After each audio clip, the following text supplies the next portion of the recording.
Anthology. Got a little 1947 jazz playing here.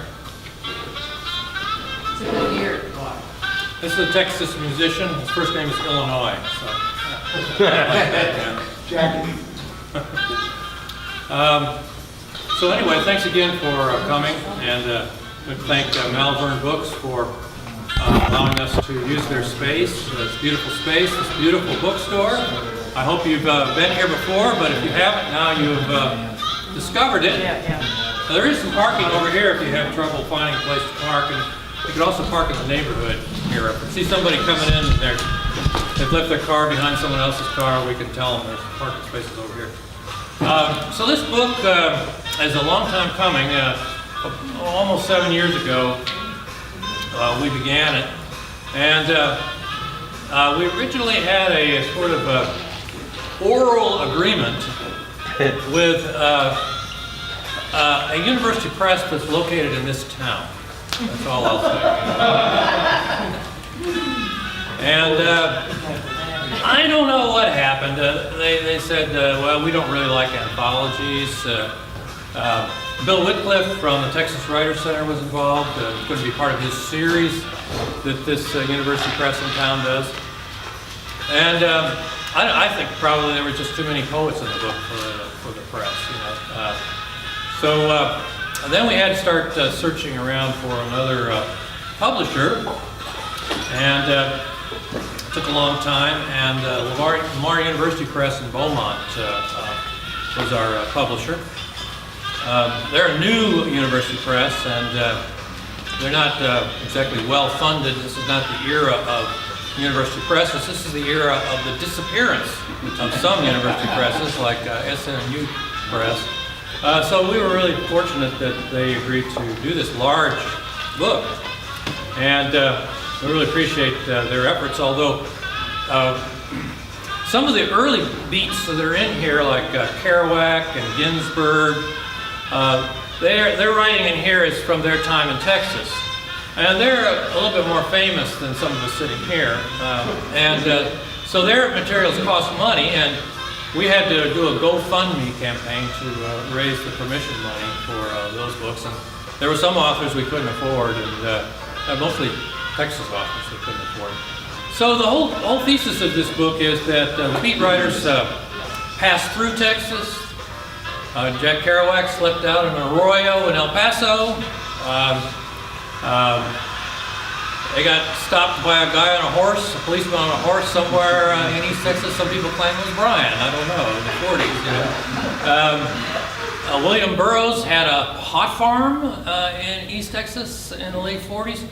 This was an interesting place for them. They saw it was like maybe a wild, free place, kind of a last frontier.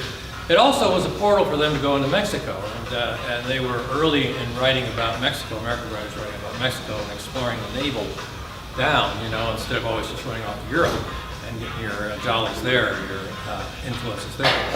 So they spent time in Texas. I just wanted to briefly read a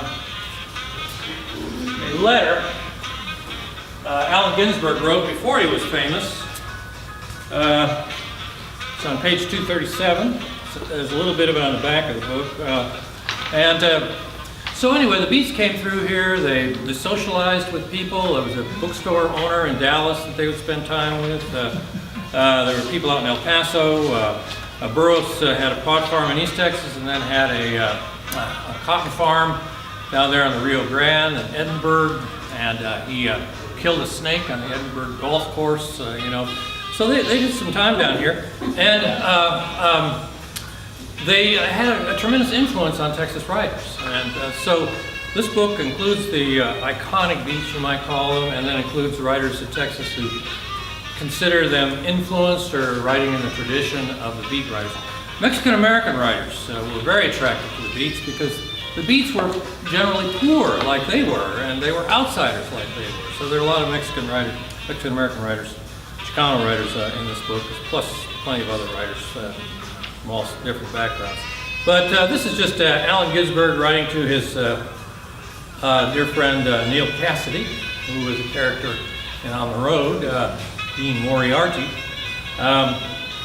Just a letter. It's dated Galveston, September 7, 1951.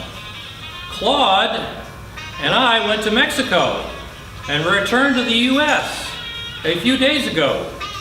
Bill was in South America on some expedition.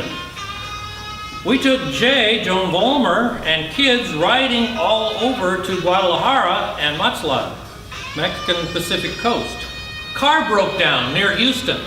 You see, he's still leaving out the articles, like he was doing his poetry, Car broke down near Houston. I spending week in Galveston on beach. That sounds like a lot of fun. Claude flew to New York. He returns in 4 days by plane to pick up me and car and dog. These were really into palhood, brotherhood. Yeah. Note in newspaper I saw tonight says that Bill killed Joan in accident with gun last night.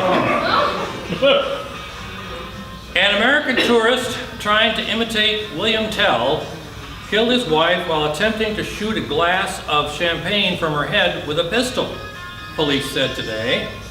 Always awfully unemotional about that, Just Police arrested William Seward Burroughs, 37, of St. Louis, Missouri, last night after his wife, Joan, 27, died in hospital. A bullet wound in her forehead, received an hour earlier.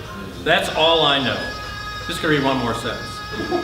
I'm sitting in a broken down shack across the street from the Gulf of Mexico. I have spoken to no one since I've been here. Slept much, bathed a lot, walked around town, have an icebox. I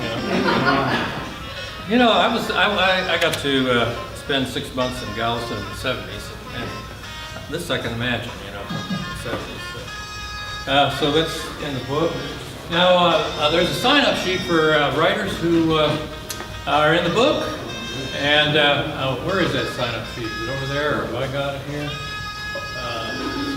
Maybe it's back there still. Oh, and I want to give this book back. Who did I borrow this?